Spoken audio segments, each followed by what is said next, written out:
Hello guys! Hello Gemini! Welcome dito sa aking channel, Kapalaran 888 Gemini.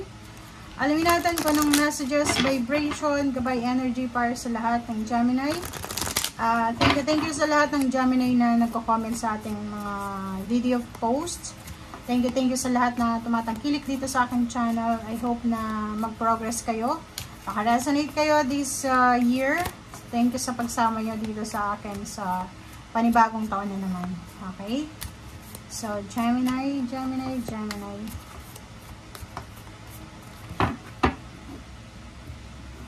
Okay. 3 cards tayo. Father Healing, Gemini. Alchemy, Transformation, and Music for Manifestation. Okay, so yung first 3 cards mo dito, if you're having a medyo imbalanced relationship with your father or yung masculine energy sa buhay mo, pwedeng ikaw mismo, marami kang mga decision making sa buhay mo na parang nahihilo ka, confused ka, parang ganon.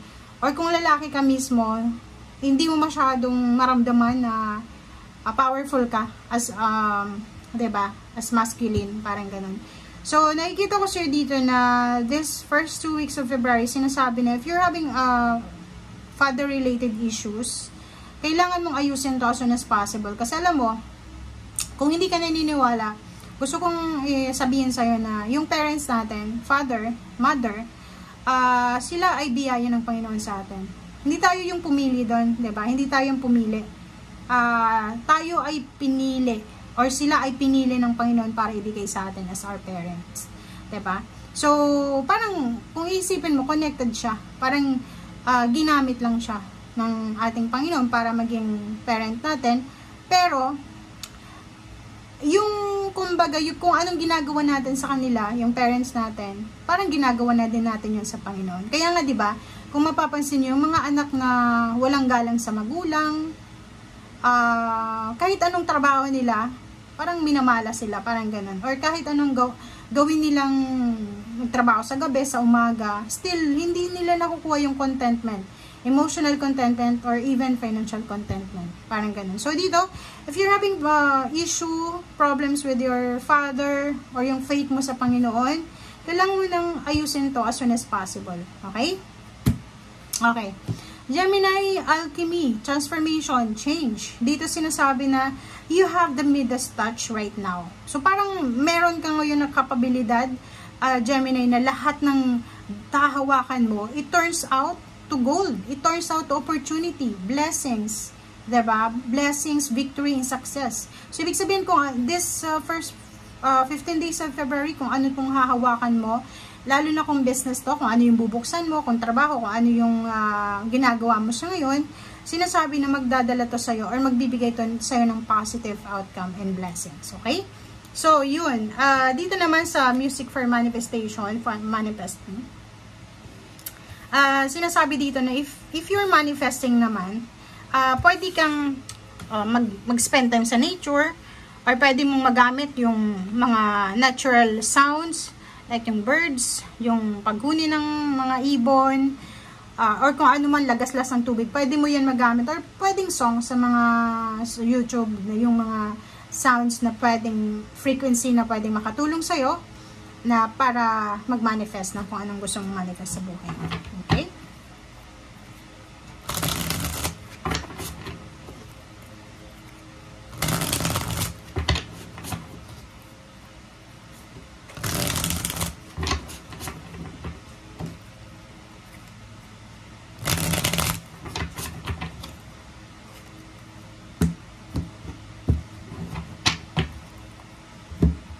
Okay, so 3 of Cups, Gemini, and then Magician. Wow. So, dito sa 2 cards na to, pumapasok dito yung message ng Alchemy. Kasi dito sa Alchemy, kung makikita mo, sinasabi dyan sa'yo ng Alchemy na lahat ng hahawakan mo ay magbibigay sa'yo ng swerte. So, ganun din to. Sinasabi isang unexpected or miracle na posibleng magdadala sa'yo ng celebration. Okay? So, in terms of emotion or money, so, ikaw lang yung makakaalam yan. Pwedeng manalo ka sa loto or manalo ka sa kung ano man na palahok na merong rason para mag-celebrate. Okay? Next card, etong dalawang to is Major Arcana na siya eh. The Magician and Justice, powerful card siya. Ace of Swords is all about good news, information, all about confirmation. So, kung meron ka Gemini na pinaglalaban na karapatan mo, okay, may kaso, anything, sinasabi na merong unexpected na justice ang posibleng darating sa'yo. Okay? So, may news niya, meron ng confirmation na pabor sa'yo. If naman waiting for a contract signing, diba? Paperwork, documents, visa, citizenship, parang ganon. So, nakikita natin dito yung possible na parating sa'yo. Okay? Good news siya. Paperworks. Okay. So, doon naman sa money, nakikita ko siguro yung mga pinoproblema mo sa pera, yung ibang nang scam sa'yo, yung ibang nanloko sa'yo sa usaping financial, yung dating katrabaho mo na umutang sa'yo tapos hindi ka binayaran, nakikita ko sa'yo dito na may kapalit yon. Okay? So, siguro nawalan ka, and then nanakawan ka, na-scam ka, and then dito nakikita ko yung recovery. Race 33, right direction, right timing. So, ganun talaga. Everything happens for a reason. Siguro may mga chance sa buhay natin na, or may mga times sa buhay natin na, yung dapang-dapa tayo, diba? Dapang-dapa ka sa sobrang pagsubok. And then, siguro yung time na yun, time talaga yun para sa mga trials mo. And ngayon, nakikita ko na, meron ditong mga like-minded individuals, mga tao na pwedeng susuporta sa'yo. Kung dati ay nakaranas ka ng backstabbing sa money or sa relationship, dito sinasabi na makakaranas ka ng mga collaboration and partnership na pare-pareho kayo ng mindset. Okay? Okay, next card is the Hangman. And then the Star. So, Hangman and Star, nakikita ko sa'yo dito na marami kang sinakripisyo sa buhay mo. Okay? May mga Gemini ditong marami kayong sinacrifice, yung love life nyo, yung work nyo, yung dreams nyo. And nakikita ko sure dito yung the Star na to. Sayang, diba? Kasi, siguro dahil sa mga, nakikita ko kasi sa'yo dito, masyado kang family-oriented. Okay? May mga issues tungkol sa'yo and sa family mo na pwedeng yun ang maging dahilan para i-give up mo yung pangarap mo. Okay?